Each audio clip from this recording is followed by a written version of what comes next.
Grabe, napakalinaw ng tubig. Parang blue yung color ng tubig.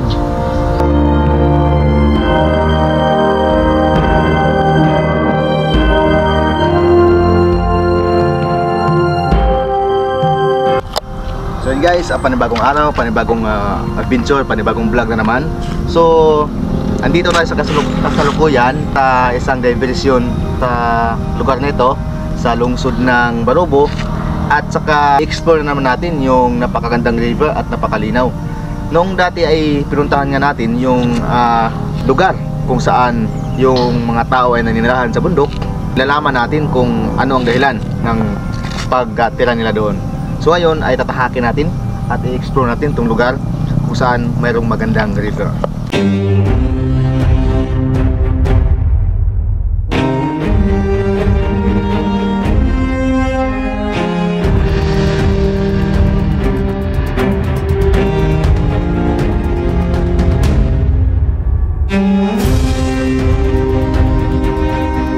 Napakaganda lang dito guys na ginawa nila itong ganitong daan dahil isang alternatibong paraan para maiwasan yung traffic sa mismong proper ng lungsod.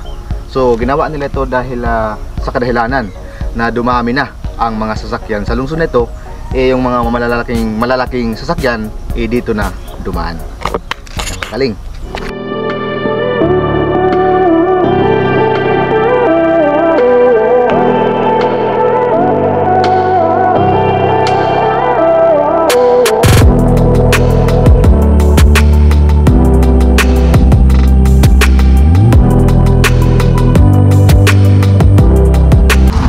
Cold Spring. So ito yung pinakadulo ng river mula doon sa baba. Ang pinakadulo niya is sobrang blue talaga ng tubig. Makikita nyo naman na sobrang linaw. Malagaturid yung color ng tubig dito guys.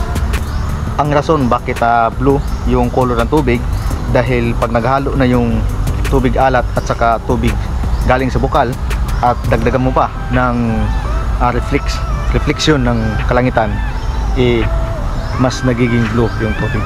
Mula doon sa blue na tubig ay ang dulo naman ay talagang dinarayo ng mga tao dahil sa sobrang gandang cold spring nito. So ayan guys, sa kasalukuyan nandito tayo sa isang parang dike nila, isang bahagi ng municipality ng Barobo.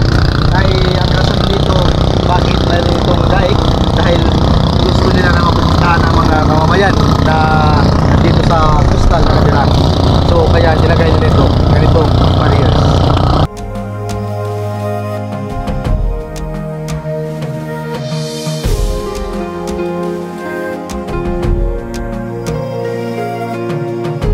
Silbing isang daungan din nila ito, barriers, dahil dito nakatago yung mga pamput. Ginawa nila itong barriers para hindi masira yung mga pamput nila.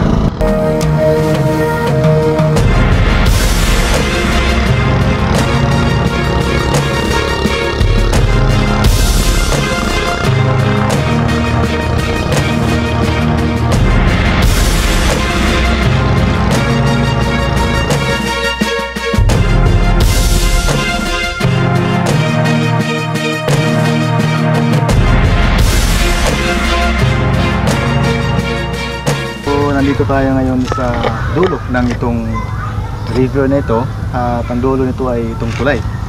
So dito lumalabas yung mga pampot na mangingisda. Dito lalabas at papasok.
Ang lungsod naman ito ay hindi naman gaanong may malaking gusali tulad ng mga malalaking pamilihan tulad ng malls, pero kilala ito sa mga tourist destination nila dahil meron itong mga isla na pwede mong puntahan tulad ng Turtle Island at saka Cabgan Island. At higit sa lahat ay meron itong Bugak Cold Spring na kung saan pwede kang maligo na talaga namang sobrang linaw at sobrang ginaw.